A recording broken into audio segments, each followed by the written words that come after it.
todo seu, Ivan. Bom dia, pessoal. Bom, prazer estar aqui, agradeço a comissão organizadora e também é um prazer estar aqui com os nossos professores, Plínio, Luci, daqui a pouco também a Silvia. E, bom, o interessante que eu aprendi com a professora é que dizer que agora a gente é jovem há mais tempo, né? Então eles são os nossos professores, mas estamos todos mundo da mesma idade, são os jovens há mais tempo. Então, passar um pouquinho, falar a favor, né, da profilaxia nesses pacientes. Uma colega minha me perguntou, você vai falar de uma coisa que você não acredita? Falei, não, acredito.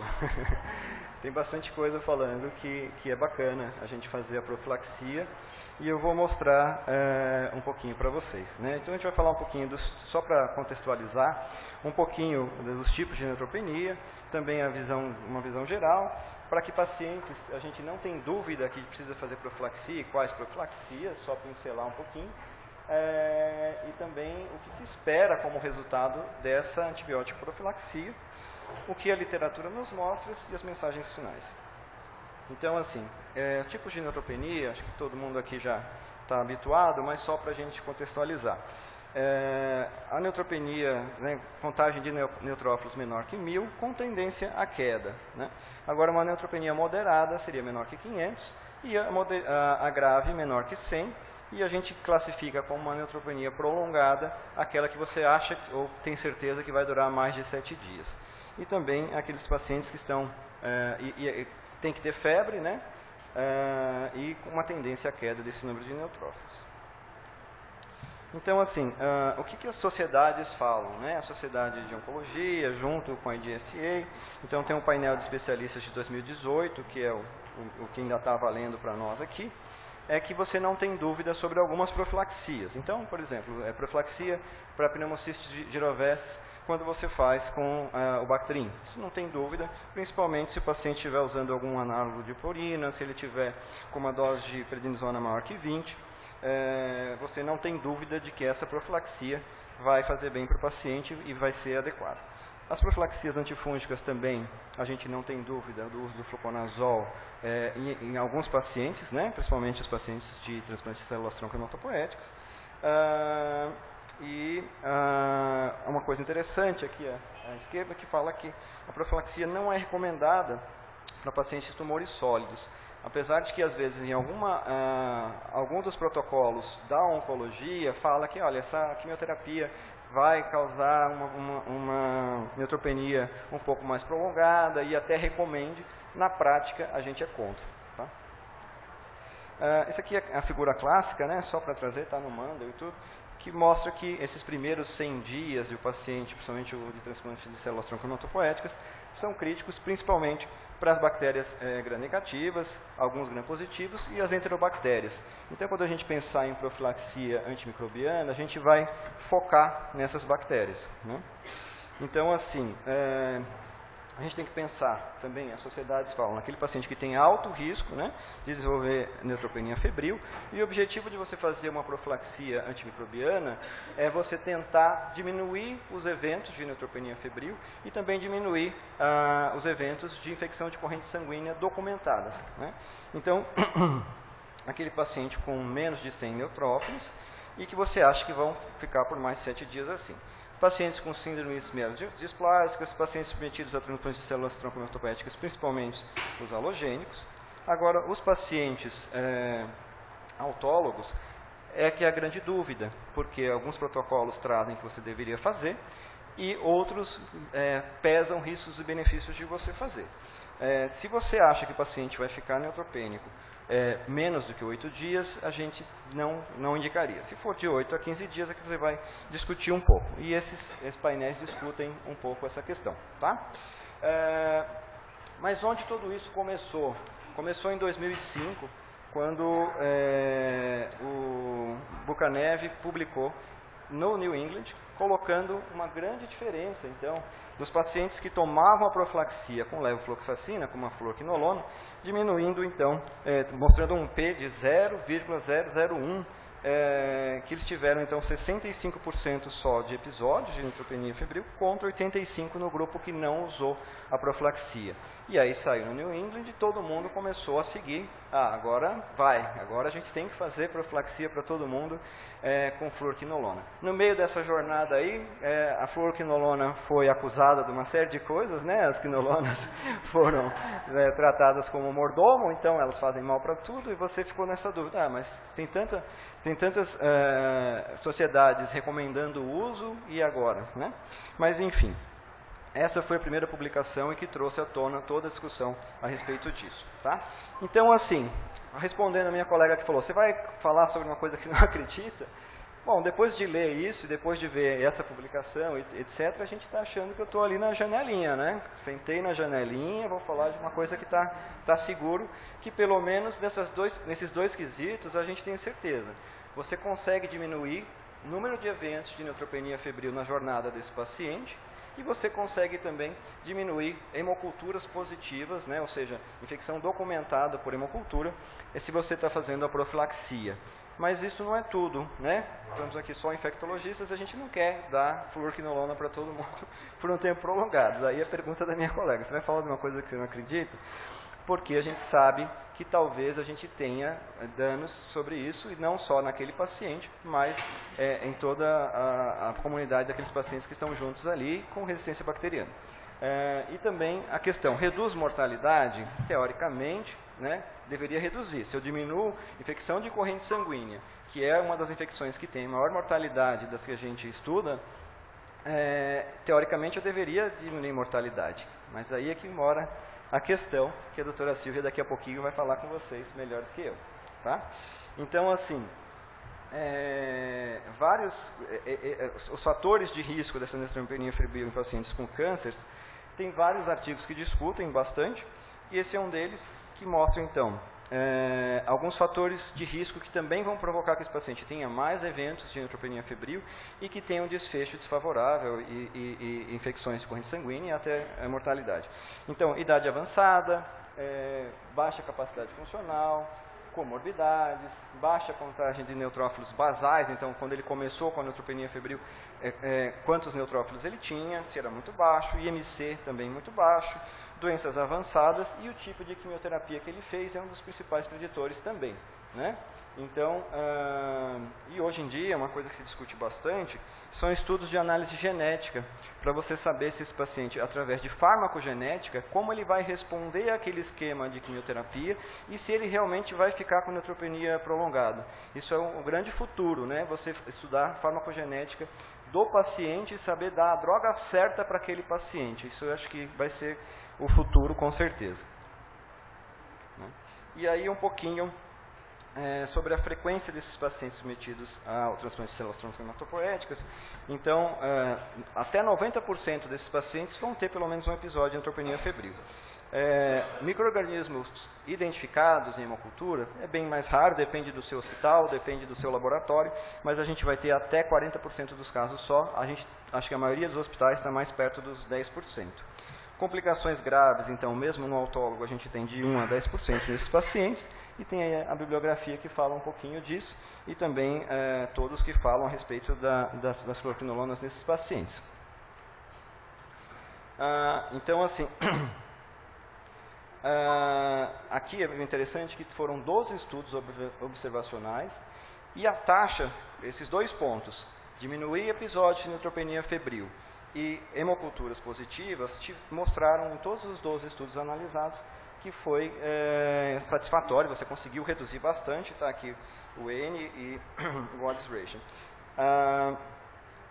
Só que a questão que a gente fica ainda, principalmente o ESIL fala mais das crianças também, né? E nesses 12 estudos observacionais, todos eles a gente teve tanto diminuição de taxa de infecção de corrente sanguínea, quanto de episódios de neutropenia febril. Certo. Então, assim, esse outro aqui eu trouxe para ilustrar para vocês que nem todos esses estudos, 12, 36, tem cortes com vários estudos, a gente tem uma uniformidade dos casos. Então, aí é que também é uma questão que a gente precisa discutir, porque quem é o paciente que se beneficia dessa profilaxia? Se você não tem uma uniformidade dos casos nos estudos, você não vai saber também. Tá?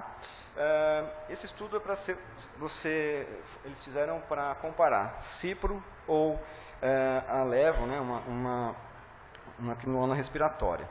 E o que se esperava daqui? Né? O que a gente achava? Bom, quinolona respiratória, vai ter diferença quando a gente usa o cipro? A gente quer combater pseudomonas, então os dois estão ok? Mas o que ele mostrou? Que o desfecho até 60 dias, em evitar infecção de corrente sanguínea, foi igual com ambas as quinolonas. Tá?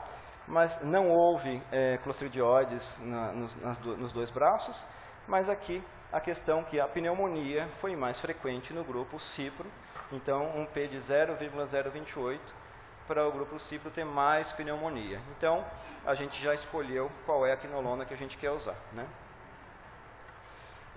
Então, assim, a diretriz então, do NCCN também mostra mais ou menos as mesmas coisas, falando que no paciente autólogo, mas que você classifica com o risco intermediário, talvez você tenha benefício. Né? Então, eles colocam como facultativo você usar ou não a profilaxia com quinolona nesse paciente que é autólogo, mas que você classificou como um risco médio. Tá? E pensar também, sempre, nesses dois pontos, emergência de resistência e também a toxicidade do tratamento. Tá? E a diretriz coloca, se você acha que esse paciente vai ficar menos de 7 dias, você não deve fazer. Certo. Aqui também um outro estudo em pacientes com transplante de células tronco hematopoéticas autólogo, que mostrou que a mortalidade em 100 dias não foi diferente, nem a frequência de UTI. Tá? Mas a incidência de bacteremia, como os outros estudos mostraram, foi bem significativo, com um P de 0,005 dos pacientes que usaram a profilaxia. Então, pelo menos isso eu estou convencido. Espero que vocês também. Diminui neutropenia e diminui a infecção de corrente sanguínea. Agora, se isso vai ser absolutamente bom, a Silvia vai responder depois. Aqui é interessante também, porque a gente viu aqui 113 ensaios clínicos controlados e randomizados de 1981 a 2018, com um N bem robusto, né? 13.677 pacientes adultos e pediátricos, com neoplasias e transplantes de células hematopoéticas. Houve uma redução no grupo que usou a profilaxia com quinolona, bem interessante, e também a redução de bacteremia. Então, todos os estudos corroboram a mesma coisa. Né? A gente consegue ter isso. E aqui, finalmente, a gente tem, mostrando também esse mesmo estudo, mostrando os 113 estudos que eles avaliaram, e todos eles mostraram que você conseguiu, então, evitar infecção documentada. Então, hemocultura positiva, você conseguiu reduzir. Tá? Então, vamos lá. O que está bem estabelecido? O paciente de alto risco. Então, leucemia mieloide aguda, paciente de transplante hematopoético, células hematopoéticas halogênico, aqueles síndrome mielodisplásica, você não tem dúvida que tem que fazer a profilaxia. Ou naquele paciente que você prevê uma neutropenia profunda e prolongada. Reduz com certeza a neutropenia e reduz você isolar os agentes em hemocultura, e a mortalidade é que é a grande dúvida. Então, pesar sempre risco e benefício, e lembrando que você com certeza vai ter impacto em resistência bacteriana. Tá? Os pacientes de menor risco, então, aquele que você prevê que a neutropenia vai durar menos de 7 dias, você também vai conseguir reduzir neutropenia febril, episódios, e você vai conseguir evitar que cresça em hemocultura, ou seja, tem episódios de bacteremia, mas não tem impacto na mortalidade. Então, o risco-benefício aqui, você pesa bem mais para o lado do risco do que para o benefício, e com certeza você continua tendo impacto em resistência bacteriana. Tá? Opa, voltou. Aqui. Bom, e por último, ele voltou? Não. Acho que a gente já passou isso aqui. Sim. Aqui. Então, pensar, se você usar principalmente em tempo prolongado na sua unidade, você vai ter, não existe vazio, né, microbiológico, você vai ter sim bactérias resistentes ali no seu meio do caminho. Tá? E por último, esse aqui não pode falar, né? Esse aqui eu vou deixar para a Silvia. As duas autoras estão aqui na frente, mas é muito interessante, provavelmente a Silvia vai discorrer melhor do que eu sobre o trabalho que ela mesma fez, mas eu acho que, junto com a Thaís, mas eu acho que o interessante aqui é a gente mostrar, vou já fazer o gancho aqui para a Silvia, que a mortalidade em 30 dias não teve diferença, né? Mas você sim teve no grupo que usou profilaxia a detecção de cepas resistentes. Então essa é a grande questão. E aqui por último, mostrando um pouco o painel dos estudos que mostraram você usar ou não a profilaxia, como eu falei, são estudos bastante robustos. Então, esse de Burkani é um ensaio clínico controlado, 760 sujeitos, e mostrou neutropenia diminuindo e infecção de corrente sanguínea diminuindo, sem impacto na mortalidade. O segundo estudo também, 170 sujeitos com cipro, também neutropenia diminuindo, infecção de corrente sanguínea diminuindo, não teve óbitos aqui, tá? Depois, esses últimos aqui, estudo caso controle, multicêntrico, 291 estudos, mostrando a mesma coisa, aqui a corrente sanguínea não diminuiu e não teve impacto em mortalidade. Então, a maioria deles, só um estudo que mostrou impacto em mortalidade, ele foi muito criticado, porque ele tinha pacientes que tinham desde a década de 70, de 1970 e 1980. Nessa época, a mortalidade era 36%. Atualmente, a gente tem em torno de 5%. Então, não dá para levar em consideração que ele reduziu a mortalidade nessa época. Tá? E os mais recentes aqui também mostraram a mesma coisa, mas também 17 estudos, 1.453 sujeitos, mostrando a mesma questão. Então, a gente não tem dúvida dessas duas colunas aqui, mas a mortalidade não tem impacto, e a gente vai ver a seguir que talvez eu não tivesse naquela janelinha lá. A Silvia vai mostrar agora as dificuldades que a gente tem, né, aonde realmente a gente está. Tá? Mas era isso, obrigado. E aqui, só sumarizando, né? Paciente com neutropenia febril, você vai ver o grupo que ele está, se ele é de alto risco ou não. Antibiótico específico para pneumocistose ou para evitar a cândida, a gente tem benefício estabelecido. O uso de fluoroquinolona relacionado, então, a diminuir eventos de neutropenia febril e bacteremias comprovadas nesses pacientes. Sempre pesar risco-benefício e também todos os estudos mostraram que a gente não teve diminuição da mortalidade. Obrigado, pessoal.